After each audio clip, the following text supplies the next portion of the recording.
شباب محمد هجروا المصاحف وظلوا عاكفين على الهواتف، أحاط بهم سرادقها فهاموا بأودية الملاهي والمعازف.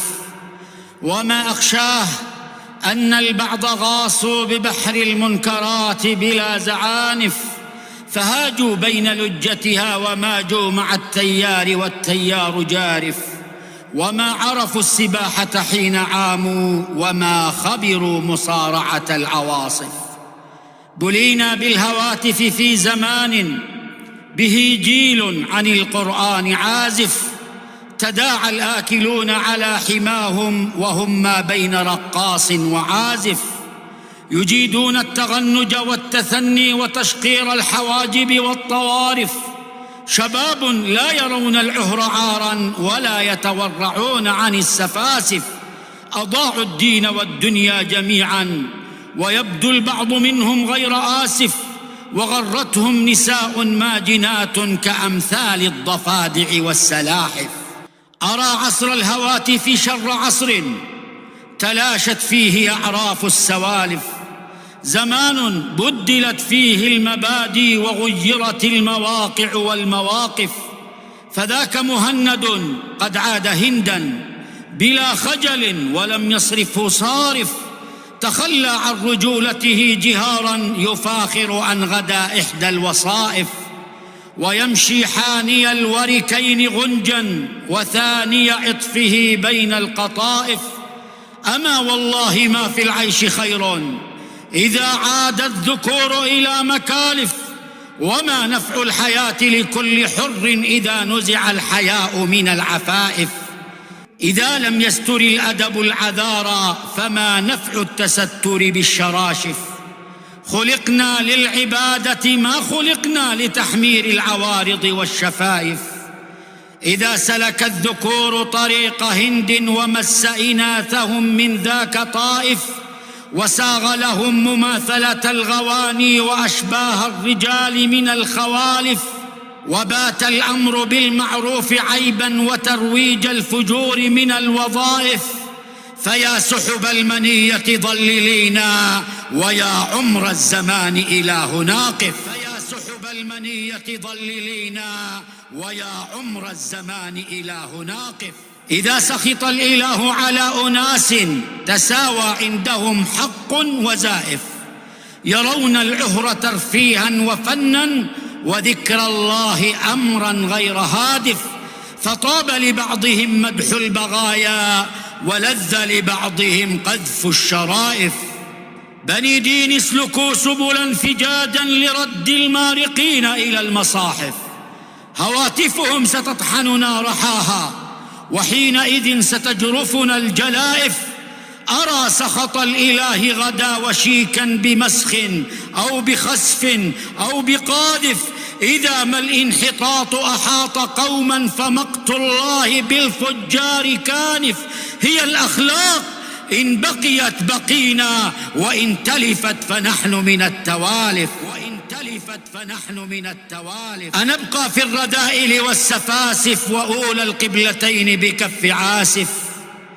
أنحيا في التهتك والتعري وجرح القدس في الأعماق نازف.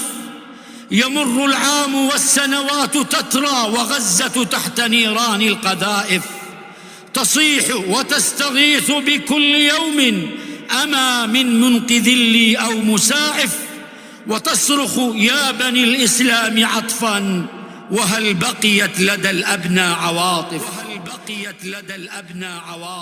تكاد الأرض أن تنشق غيضا وتبتلع القبائل والطوائف. تركنا المسجد الأقصى يتيما يقاوم وحده كل المخاوف. فوا حزني على من ليس يأسى ووا أسفي على من ليس آسف. ألا ليت الشباب يعون قولا وأنا والشباب بلا معارف. وكيف يعي الشباب هتاف هاتف ومعظمهم على الشبكات عاكف. وحينا في الملاهي والمقاهي وطورا في الفنادق والمتاحف. قلوب كالحجارة بل وأقسى من الفولاذ تالده وطارف. وآذان بها صمم ووقر، وأفئدة من التقوى نواشف. وأيم الله إن القلب يأسى على المتزوجين من الهواتف، عليهم واجبات لم يقوموا بها، وأهمها حق الضعائف، قد استوصوا بهن فلم يؤدوا حقوق نسائهم، والعيش غاضف. يقولون الوظيفة أشغلتنا وهم قد أهملوا أولى الوظائف. وجدت البعض لا يولي اهتماما بأم بنيه في زمن الهواتف، يخاطب من تهاتفه بلطف كأن لسانه بالشهد ناطف، ويدخل عند زوجته عبوسا غليظ القلب منزوع العواطف.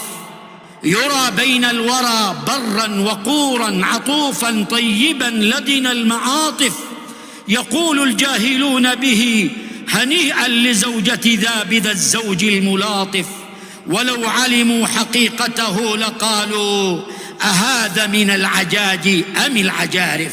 أيهجر ضبية كالشمس حسنا ليفترس الخنافس والزواحف، كما الخنزير يدنو للدنايا وبين يديه مختلف المناصف. ألا يا أيها الزوج استمعني فإني بالدوى والداء قانف، أراك على جهازك صغت قفلا، لماذا الرمز مما أنت خائف؟ دع الجوال لا تنظر إليه، عدا عند الضرورة لا تخالف، فما أخشى عليك من الأعادي كما أخشى عليك من الهواتف. وما الدنيا لنا إلا متاع، وخير متاعها أتقى العفائف، فأكرمها وأكرم والديها، وعاشرها معاشرة الغطارف، ولاعبها ملاعبة الصبايا، وصاحبها مصاحبة المرادف، وسامرها وجاذبها الحكايا، وبادلها المشاعر والطرائف، وإلا تفعلن فلا تلمني إذا ألفيتها بين المتالف. وإن تعجب فمن شيخ مسن به هوس إلى لثم المراشف، على الحنث العظيم يحوم ليلا، كما حامت على الجثث العوائف. ولست بذا الحديث أخص شخصا، فكل بالذي يجنيه عارف. أيا ابن الأربعين وما تلاها إلام وأنت فوق النت عاكف، ألما ترتدع عن ذي الدنايا، ألما تنزجر عن ذي السفاسف، ألم تر أن شيبك قد تفشى وأن العمر بين يديك نازف؟ تدارك ما تبقى منه فيما يفيدك، لا تماطل أو تساوف. بزوغ الشيب ينبئ كل غاو بأن الموت بات على المشارف، فجازف إن أردت بأي كنز سوى بالوقت، ويحك لا تجازف. وراقب من يراك ولا تراه، وخالف ما استطعت هواك خالف، فإنك كادح لله كدحا ستلقاه، وقلبك منه واجف. فقل لي ما اعتذارك يا ابن حواء إذا نشرت فعالك في الصحائف؟ وقل لي ما الذي يوم التنادي تجيب به المهيمن يا مخالف؟ وماذا أنت قائله اعتذارا لرب أنت بين يديه واقف؟